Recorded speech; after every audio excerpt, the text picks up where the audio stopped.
Chris, and thank all of you for coming out this evening. Melissa and I would like to extend our gratitude to the congregation here, the elders in particular, for the invitation to come here this week to spend time, obviously, with our family. We always look forward to that.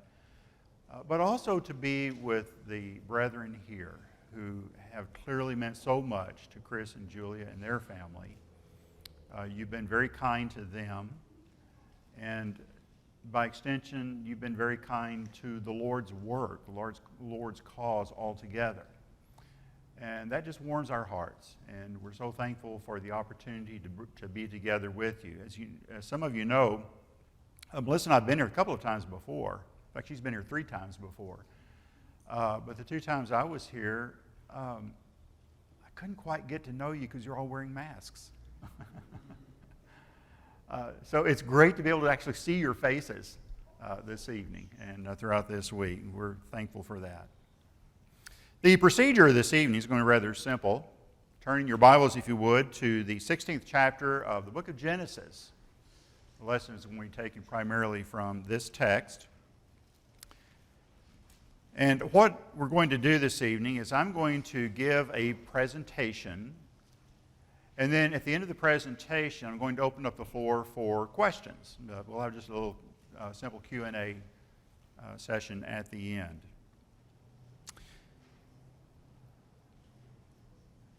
Genesis chapter 16 is the story of Hagar, who is the Egyptian maidservant of Sarah, and the turmoil that entered into her life and how she dealt with that. Hagar is one of those bit players in Bible history that just kind of pops up on the stage, appears for a little while, and then disappears. And consequently, she doesn't get a lot of attention. And we're going to devote our full attention this evening to Hagar and the circumstances that she went through, but in particular, we want to focus on one detail in this story that hopefully will sort of fit in with the theme of this summer series that you have going. If you'll skip down to verses 13 and 14, we're told that Hagar called the name of the Lord who spoke to her, "You are the God who sees," for she said, "I have also seen him who sees me." Therefore the well was called Beer-Lahai-Roi. Observe, it is between Kadesh and Bered. Now, what we want to do is focus our attention on the name that she gives this spring or well of water. She called it Beer-Lahai-Roi. And if you want the proper Hebrew pronunciation, I suggest you get with Chris, and he can tell you how real Hebrew scholars pronounce it. This is my Hick, Kansas pronunciation, okay? But it's good enough to get us by this evening. So what we want to do in our lesson this evening is 3 things. We want to dig into this story of Hagar, and we want to try to grasp, why did she assign this name to this spring of water? What was the significance of this spring that she would give it this name? And then, of course, we want to spend some time looking at some implications of this name she assigned this well for our lives today. I'm firmly convinced that no Bible study is really worthwhile unless you can draw some kind of practical application from that study for our lives and purpose today. And so that's what we'll be doing as we wrap the lesson up. So let's spend a little time just getting familiar with the story of Hagar in chapter 16. You'll recall in the first verse of this chapter that Hagar is identified as an Egyptian maidservant of Sarah, or Sarai, Abraham's wife. We don't know how she came to become the property of Abraham and Sarah. There's a suggestion, a fairly strong one, that perhaps she was picked up during that period of time that they spent in Egypt. When he first came to the land of Canaan, then had to go into the land of Egypt because of the famine. Maybe she became part of the Abrahamic household at that point. We don't know the background story. But at any rate, she's a maidservant to Sarah. Now, of course, what happened over these next few verses, you are familiar with the story, that Sarah and Abraham were looking forward to this promised child, offspring, that they would have. And as the years ticked off the calendar, this child never came. They were already old people. And we're told here in verse 2 that Sarah said to Abram, "See now, the Lord has restrained me from bearing children. Please go in to my maid. Perhaps I shall obtain children by her." So this was Sarah's idea. She is just as frustrated as her husband at the fact that she cannot bear a child for Abraham. And yet God said that they're going to have a child. And so Sarah comes up with this grand plan whereby we can have a child. Now, to us, that in our modern society, this just seems so gross, so over the top. I mean, this is just immoral. I mean, there's nothing proper or kosher about this. And we're correct in the overall scheme of God for marriage. That's true. But we have to understand this in the cultural context in which it happens. This was not really all that uncommon. And so we're told then that in the next verse, Abraham heeded the voice of Sarah. Then Sarah, Abram's wife, took Hagar, her maid, the Egyptian, and gave her to her husband Abram to be his wife, after Abram had dwelt 10 years in the land of Canaan. So she went in to Hagar. She conceived, and when she saw that she had conceived, her mistress became despised in her eyes. So Sarah's scheme paid off. Hagar conceives a child by Abraham, and all is right with the world. Right? Because is this what Sarah wanted? That Abraham would have a son through Hagar. And legally, this would belong to Sarah as well. And so her scheme seems to be working out. But let's stop and look at this whole scenario from Hagar's standpoint. Do you read anything in the text here about Hagar having any say in the proceedings here? Did she have a vote in whether or not to become Abraham's second wife and bear a child to him? No, that's just not the way things were done back then. If you were a servant girl, you had no rights. Your life was not your own. She had no decision in this whole manner of having her master's child. And in fact, by today's standards, we would probably call what happened here statutory rape. She didn't want to be a part of this. She just had no voice in the matter whatsoever. She's just a tool that's being used by her mistress for her purpose, not for her own. Hagar had no rights in this whole thing, but let's stop and consider the rest of the story here. Sarah was Hagar's meal ticket. As a servant girl, it's true, she had no rights, but she had room and board. She had meals to eat. She had a roof over her head. Now, that's not to excuse or condone this scheme that Sarah came up with, but let's just try to put this in its proper perspective. Hagar did have certain prerogatives here that she would not have had she not been in some other household.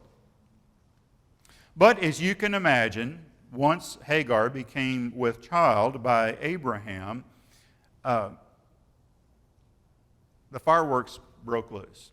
We're told in verse 4, when she saw that she had conceived, that is, when Hagar saw that she had conceived, her mistress became despised in her eyes. In other words, Hagar recognized at this point that for all of her disadvantages, she had one huge advantage over her mistress, and that is she could bear her master a child, and Sarah could not. And so she was holding this over Sarah, over her mistress. And of course, Sarah caught on to this fairly quickly. And then it just turned into a catfight. And there's no way that this thing was going to have a happy ending. And look at Sarah's reaction in verse 5. She said to Abraham, "My wrong be upon you. I gave my maid into your embrace, and when she saw that she had conceived, I became despised in her eyes. The Lord judge between you and me." Now, you read that expression a lot in the Bible. The Lord judge between you and me. That's a statement meaning, I have righteous cause to accuse you of having done me wrong. And the Lord will be the judge to determine the truth of that accusation. She's saying that to her husband. You have wronged me, and what has happened here? Wait a minute. If you're in Abraham's shoes, how do you respond to that? This wasn't my idea. You're the one that wanted it. You got what you wanted. Now you're accusing me? Yeah, I'm not going to chase that down. You can just kind of picture how this thing is playing out now between these three characters in this story. The Lord judged between you and me. Sarah's just being completely irrational here. Now, Abraham, quite frankly, does not come off looking too good in this chapter.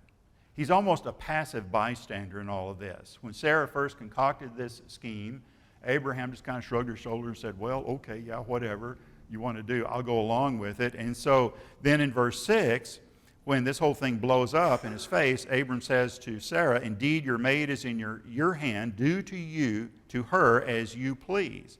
And when Sarah dealt harshly with her, she fled from her presence. So Abraham, again, is very passive in this.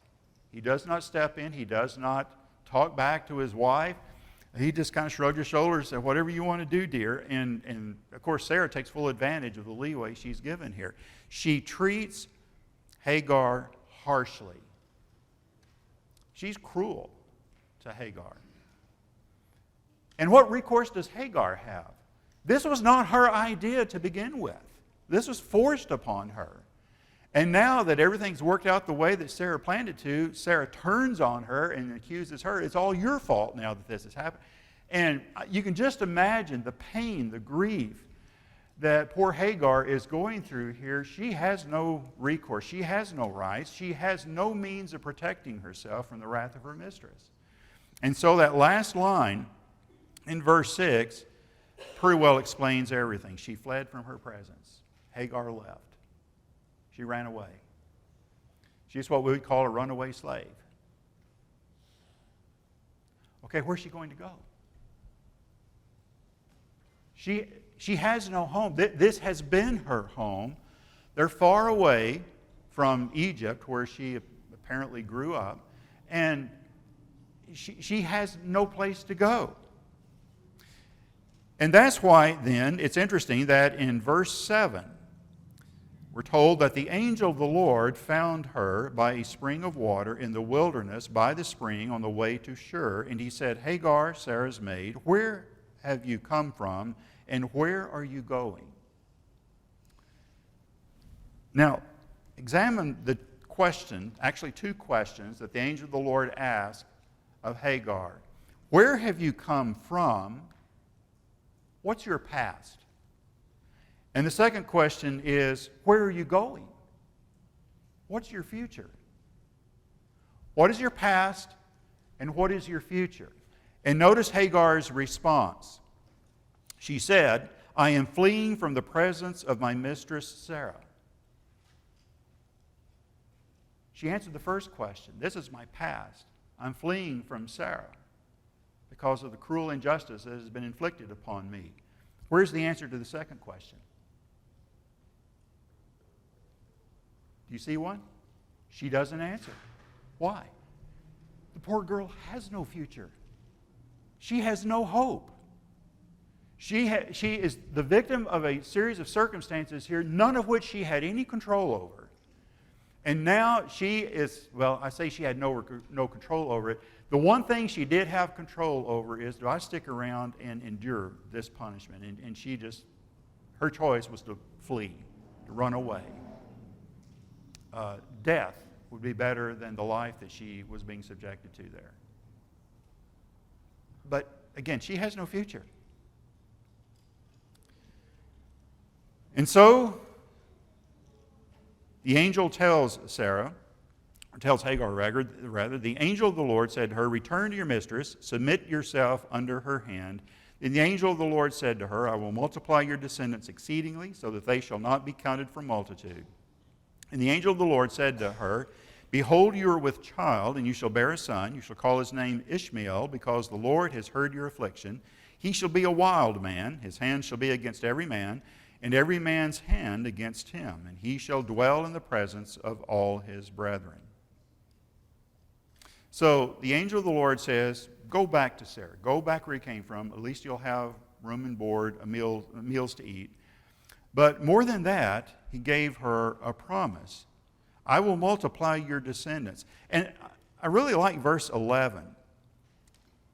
You are with child, you shall bear a son, you shall call his name Ishmael. Does that sound familiar? Language very similar to that was used in Luke chapter 1 when Gabriel talked to Mary, the mother of Jesus. Now, this is not to make Ishmael into some kind of Messiah figure. He wasn't. But it is the idea that God is showing some kind of compassion on Hagar in her circumstances here. That had to have meant the world to her.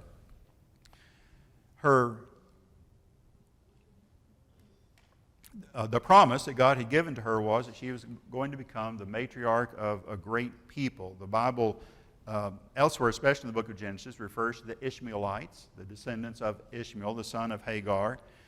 And in fact, in later years, her descendants did become great in number. The modern religion of Islam, in fact, looks to Hagar as the progenitor of the Arab race.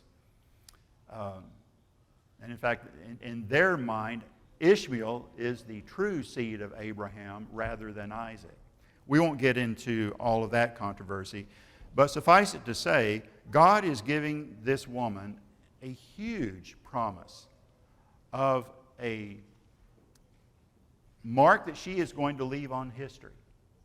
This poor, helpless, anonymous Egyptian slave girl is going to become the matriarch of a great nation.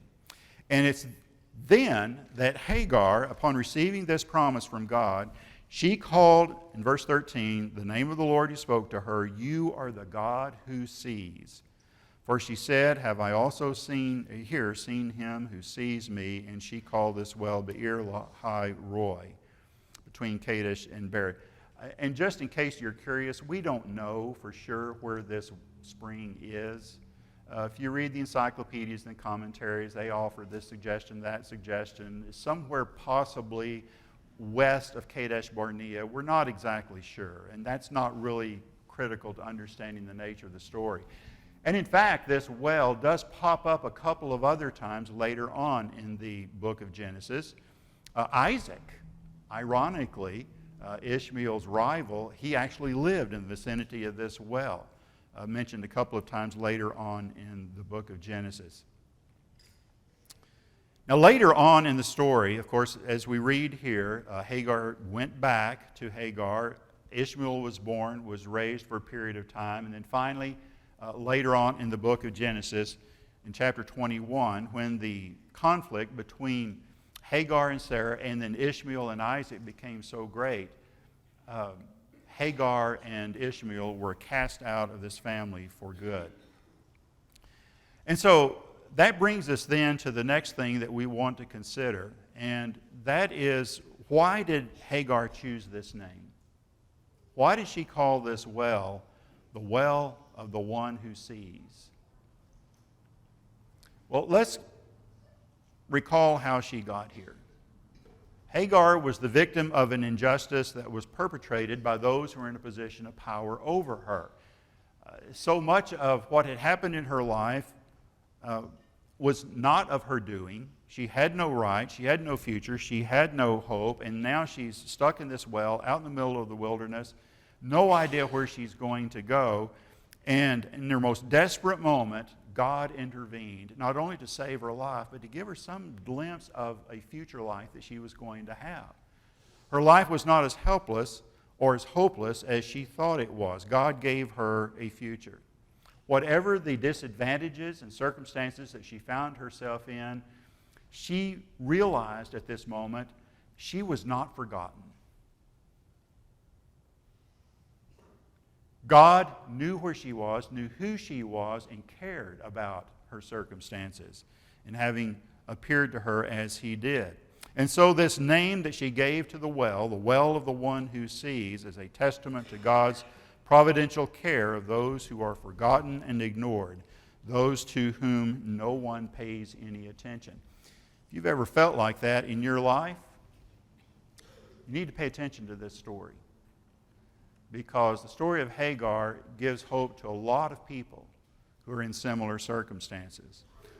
So now let's look, if we will, we've looked at Hagar's story. We've looked at why this name was chosen by her.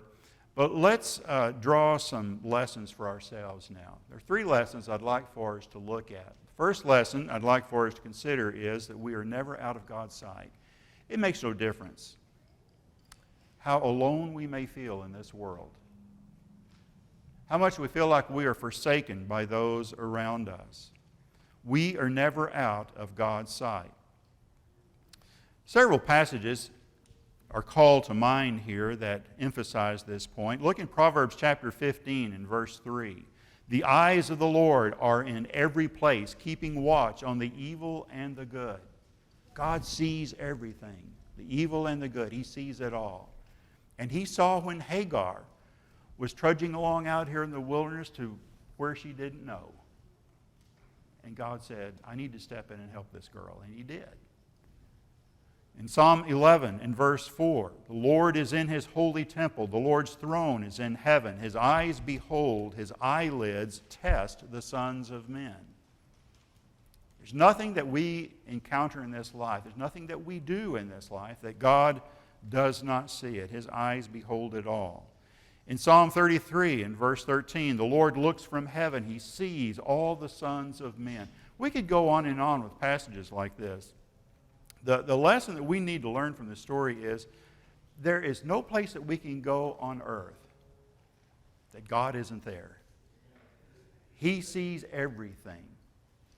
And there is no passage in the Bible that emphasizes this better than Psalm 139. If you would turn there for just a moment, and let's skim through this and notice some of the language that David uses that identifies this very characteristic of God, something that was very vividly clear to David.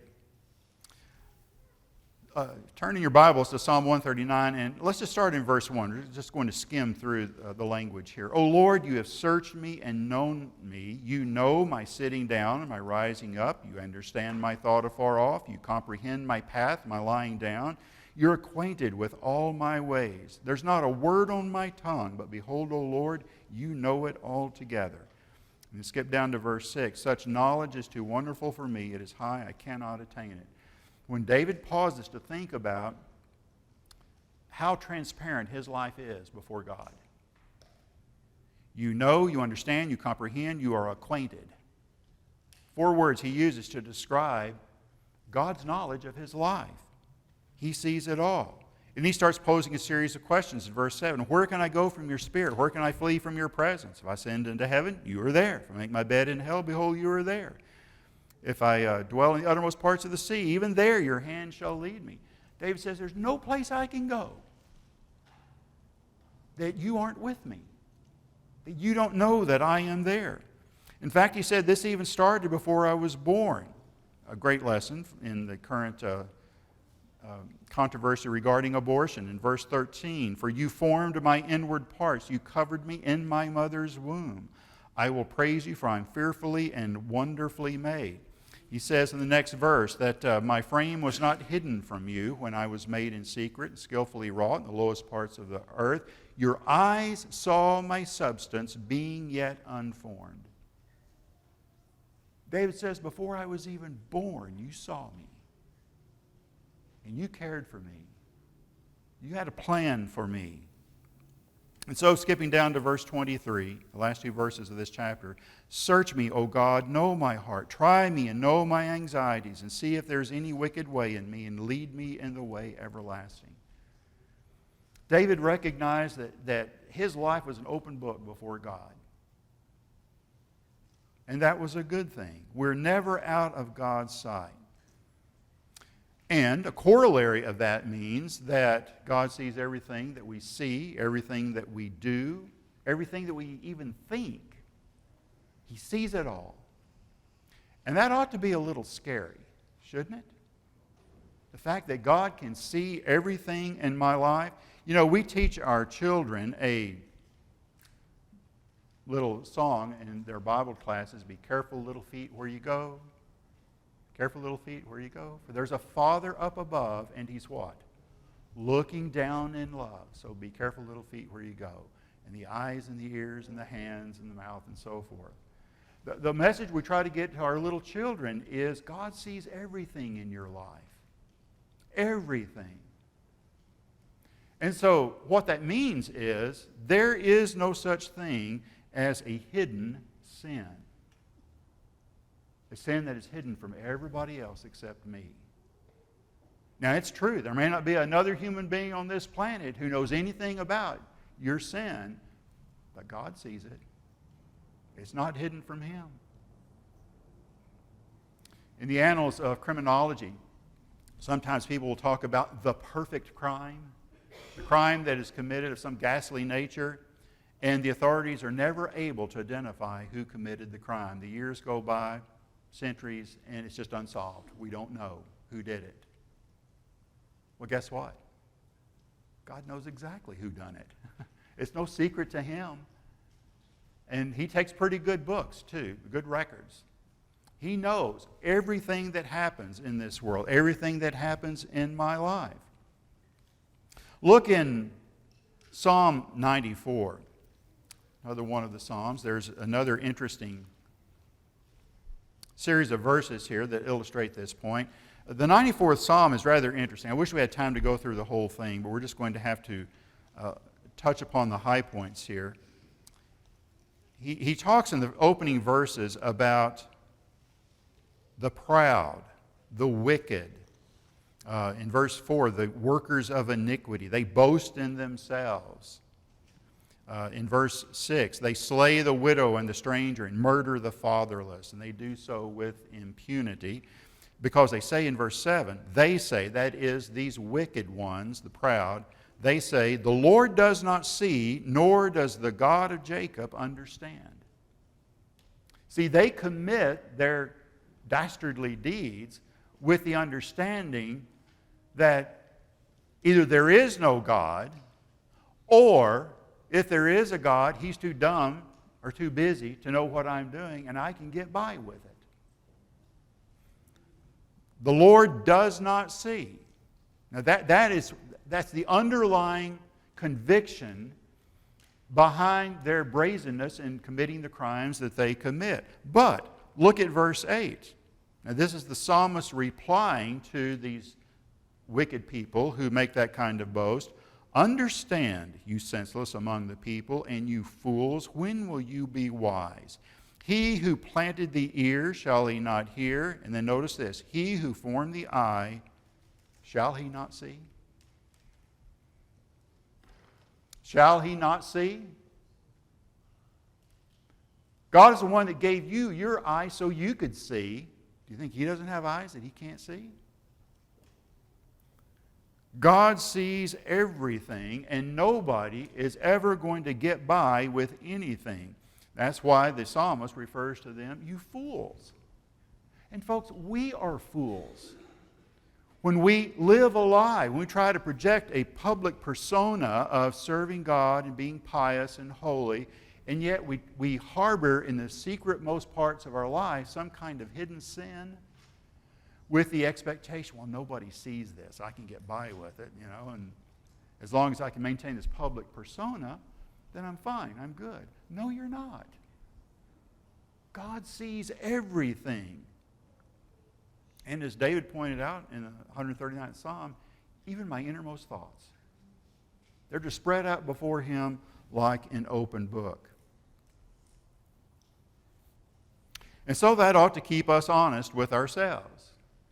Remember what the writer of Hebrews said in Hebrews 4, verses 12 and 13. The Word of God is living and powerful and sharper than any two-edged sword, piercing even to the division of soul and spirit, and of joints and marrow. It is a discerner of the thoughts and intents of the heart. And there is no creature hidden from His sight, but all things are naked and open to the eyes of Him to whom we must give an account. Now let that sink in. There is no creature hidden from his sight. That includes you and me. And all things are naked and open to the eyes of him with whom we must give an account. Everything in my life is just wide open to him. He sees it all. Now, folks, until we can grasp the significance of that fact, our lives are always going to be a lie.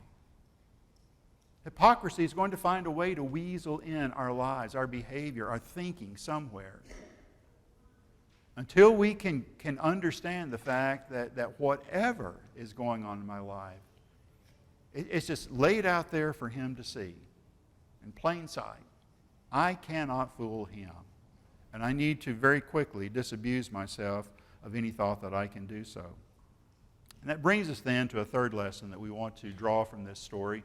And that is that in addition to God seeing everything that we say and do and think, and that it should be a cause of making us just a little nervous in the presence of God, at the same time, God sees everything that is broken and that someday he's going to fix it.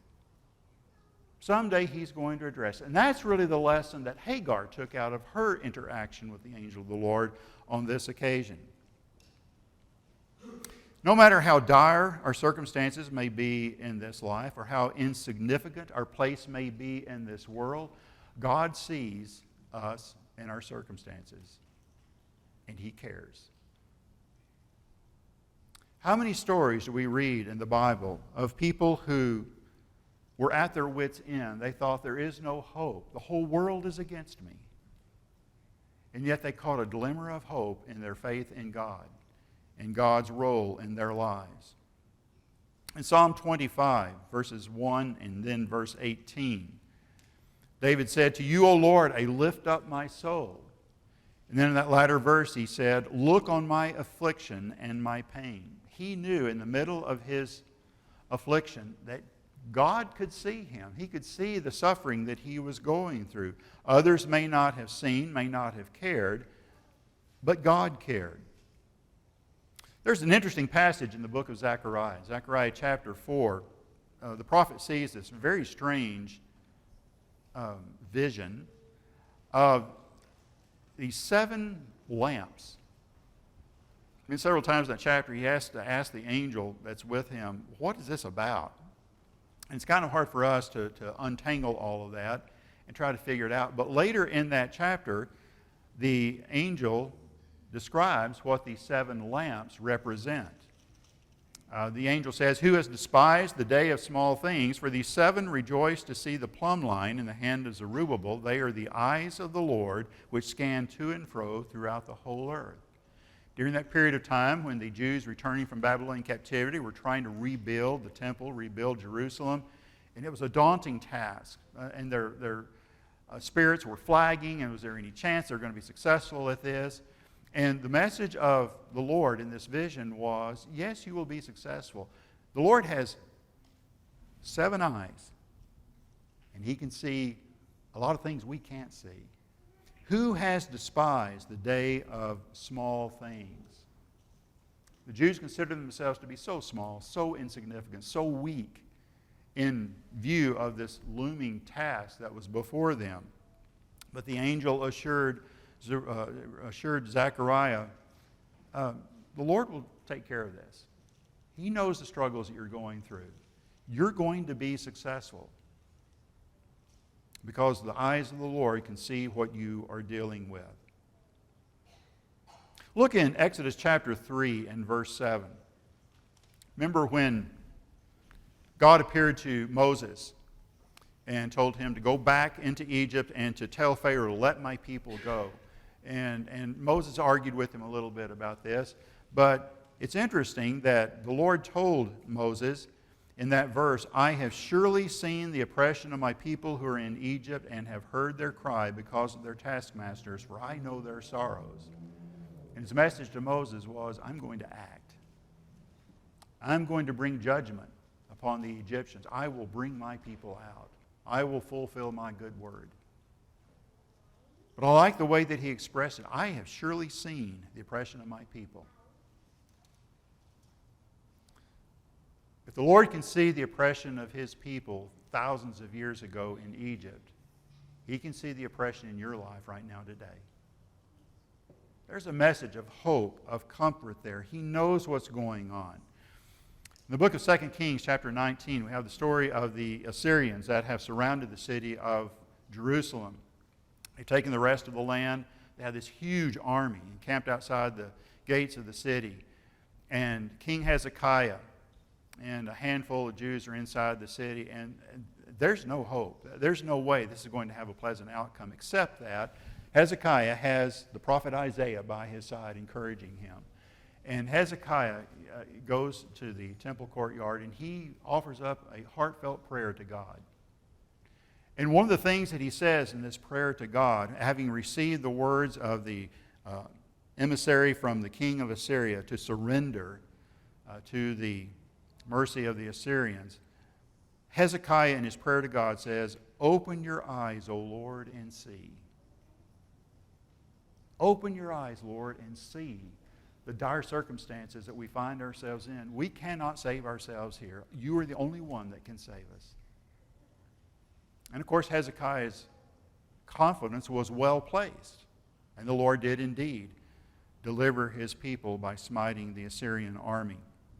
We could go on and on with examples like this from the Bible of people who were at their wits' end. They had no place else to turn. There was no way that they could save themselves. But God saw the circumstances they were in and stepped in. And we need to recognize that same power available to us today. Now, God has different ways of answering our prayers. I'm not saying that if you're running into some kind of financial difficulties that the Lord is going to have, mysteriously a pot of gold is going to show up on your front porch the next day. That's not necessarily the way these things work. But somehow, some way, God is going to take care of you if you'll put your faith and your confidence in Him.